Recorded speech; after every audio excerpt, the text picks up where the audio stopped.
Now, this latest attack comes just as a special team tasked with stabilizing the capital appear to be making good progress. In addition to a disarmament exercise, new security measures have been announced to secure the safety of government officials. CGTN's Abdulaziz Billow brings us a further update from Mogadishu. The chiefs of the police, military and intelligence are set to announce tough new security measures. They include the limited movement of armed guards and military vehicles on the streets of Mogadishu. The initiative mostly affects senior government officials. In collaboration with the police commissioner, we will immediately start the registration process for government officials. We will also form a special police unit to implement this initiative. Ministers, members of parliament and senators have 14 days to register their security details. Each official will then be allocated 4 guards and 2 vehicles. The only weapons allowed will be pistols and 4 AK-47 rifles. Anything larger is banned. The measures are already being enforced. In the past, Al-Shabaab has carried out deadly drive-by shootings using heavy weapons. Government officials are popular targets for the militant group. The police commissioner has announced that a new unit will be in charge of protecting government institutions and officials. The security forces of the MPs, senators and government officials will have a unique uniform and identification. They will have to fill out forms, provide all the information about their security detail, and these officers are the only security forces that will operate in the city. A task force carrying out a disarmament operation in Mogadishu has already reported several successful raids. The government hopes to rid the capital of illegal weapons by the end of the year. Somali President Mohamed Abdullahi Farmajo has vowed to prioritize security, and despite criticism, security chiefs here in the capital have vowed to end the culture of impunity that has claimed the lives of many over the years and turned Mogadishu into one of the most dangerous cities in the world. Abdulaziz Billow, CGTN, Mogadishu, Somalia. Well, indeed, a very distressing turn of events there in Mogadishu. Let's discuss this issue further now. We're joined in studio by Delano Kiilu Longwe, a security expert here in Nairobi. Delano, thank you so much for your time this afternoon. We've just been looking at this report talking about new security measures that have been introduced in Mogadishu, and yet these brazen attacks by Al-Shabaab can still continue on a regular basis. What more needs to be done to secure the capital? Well, the Mogadishu scenario is particularly peculiar simply because right now Al-Shabaab has been pressured from all fronts because of the AMISOM troops in the regions around Mogadishu. They're looking for ways and means to still be able to make very strong statements. What needs to happen within the city of Mogadishu is that they need to intensify the physical security, especially of places that are dealing with hospitality, hotels, restaurants, but they also need to look into other possible targets like schools and other possible targets that might be of interest, like hospitals, that would be of interest to this terrorist group.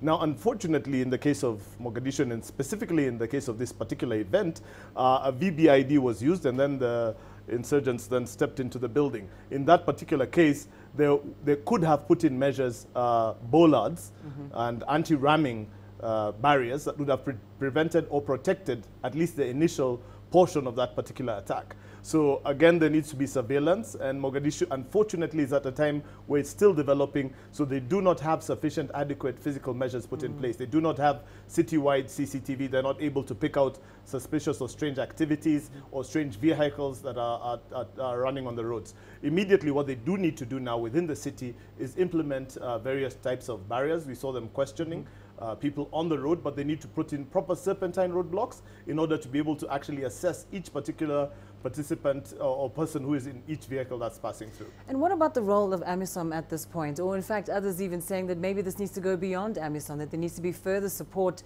from external partners or neighboring countries. But what are they able to do enough to help secure the vulnerability of this city? You have to understand that AMISOM is a very big hammer in this particular case, and they're dealing with a bigger problem where you have 200 or 300 or 400 Al-Shabaab troops in a camp somewhere out in the bush in Somalia, and bringing AMISOM deep into the city. This is something that would be better taken care of by the actual Somali troops that are responsible for guarding the city, but then their capacity and their capabilities needs to be improved very, very quickly. So you're very correct. There needs to be support, technical assistance in order to bolster, augment Somali's security, police force and security services within the city of Mogadishu. AMISOM coming into Mogadishu would create another warlike situation, which is not necessary. It's using a hammer to kill a few mosquitoes. In this particular case, the Al-Shabaab troops were not very many. They killed a total of 5. So we would say this is not a large-scale attack. It's not on the scale of the camps that have been attacked previously. Well, let's get an update now live from Mogadishu. Of course, our correspondent Abdulaziz Billow has been following developments in this story very closely. Abdulaziz, just at this point, let's talk about what was targeted by the militants. It seems that restaurants, popular hangout spots in Mogadishu are increasingly becoming a target. Tell us more about this and how best to protect them. Well, Lindy, the incident yesterday cast a huge shadow on the security sector here in Somalia, and more so in how prepared are Somali authorities in dealing with such attacks. Now, the militant group Al-Shabaab last evening at around, on Wednesday evening rather, at around 8 p.m. as people had already broken their fast, detonated an explosive vehicle targeting a restaurant that's known as a Pizza House. It's quite famous among the young people and especially from the members of the diaspora who've returned back to the country to witness the rather increasing stability. So the attack was a huge shock for many, especially the young people, and it carried a very strong message that indeed the militant group Al-Shabaab had not changed its tactics over the past years. We saw that it mostly focused on government forces and African Union troops, but it seems like it has returned back to its normal strategy, attacking soft targets, in this case popular hotels and restaurants. The attack yesterday was an attack that took place opposite another different restaurant, also popular with the locals and also among the young people. So the incident killed at least 18 people according to the government, and many more have been hospitalized, some of them with serious injuries. And the Al-Shabaab actually held a brief hostage of that place, and a hostage-like situation that was being experienced for the better part of last evening, and we thought that maybe it will come to an end very quickly, but then again it lasted throughout the night, 11 hours on, and the gunman was still holed up inside that hotel. So it's a big challenge for authorities here. The African Union force spokesperson here in the country and the African Union head of mission here actually praised the Somali forces for the way that they addressed the crisis, because it might have led to a bigger death toll in this case. So definitely it's quite a big challenge, and comes amid concerns here in the capital that AMISOM forces will be exiting by the end of this year, by the end of next year rather, and just how prepared Somali forces will be to replace the African Union forces. Abdulaziz, just do stay on the line there. We will come back to you in just a moment. But turning back to you, Delano, as we hear the tactics that Al-Shabaab is implementing are particularly at soft targets, and they're very difficult to police and to monitor. And as Abdulaziz says, AMISOM will be leaving eventually. So what needs to be done then to bolster Somali's national army and those forces? Are they at this stage under-resourced or understaffed, undertrained? What more needs to be done? At this stage, the Somali forces are not understaffed. There is sufficient manpower. In terms of this particular incident, it was a protracted incident. In other words, from the time that the initial explosion took place, they took hostages and then spent the entire night almost. And so the Somali forces need to be trained in breach protocols, how to actually breach a building where hostages are being held, and to defuse the situation as quickly as possible. These are typical methods that are deployed by special weapons and tactics teams around the world. And so it does mean that before AMISOM leaves, or even immediately now, the Somali troops need to be trained further in terms of how to deal with this kind of situation.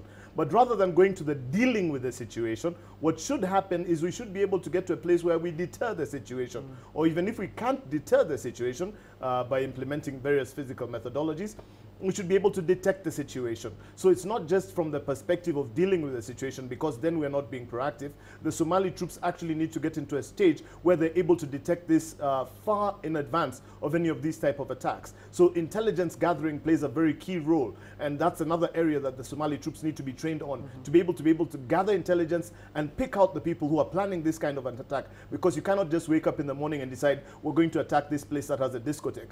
The attack was planned very specifically to interrupt and disrupt social activities. It's the only discotheque in Mogadishu, and so to create fear. They want to create fear, and they want to build themselves up and create this big looking enemy where they only use the very few fighters to actually get into the building and to create this big situation. So in this particular case, it's better to diffuse it at a very early stage, detect it, before then you try and deter it. If you can't detect it, then deter it. But if you can't deter it, then we have to get the best methods to the Somali forces to be able to actually deal with the situation, and not deal with it over a protracted period of time. Within 1 hour, that situation should be dealt with, diffused, and we're talking about something else. Indeed. Well, as of course, as Somali government authorities have said, this particular incident has been a wake-up call for them.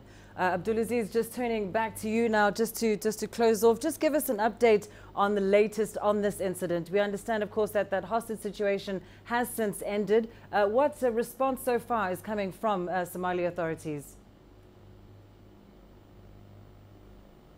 Well, in here, authorities on the ground, one of the priorities that they've set aside is security, and the government here in Mogadishu, according to the spokesperson of the national security, he was quite clear, saying that the militant group this time round did not target a government institution, it did not target AMISOM, or it did not target government forces on the move, but it targeted a soft target, in this case a restaurant that belongs to Somali civilians. So the government is of the view that the Al-Shabaab is now shifting its attention, instead of facing the government and facing African Union forces head on, it's using this kind of diversion attacks to prove that they are a force to reckon with here, and to show that they remain as a formidable force here on the ground. The spokesperson of the Ministry of National Security on the other hand also reiterated that the government's main priority right now is tackling Al-Shabaab, Lindy, and the latest from that attack is so far that the death toll is at around 18,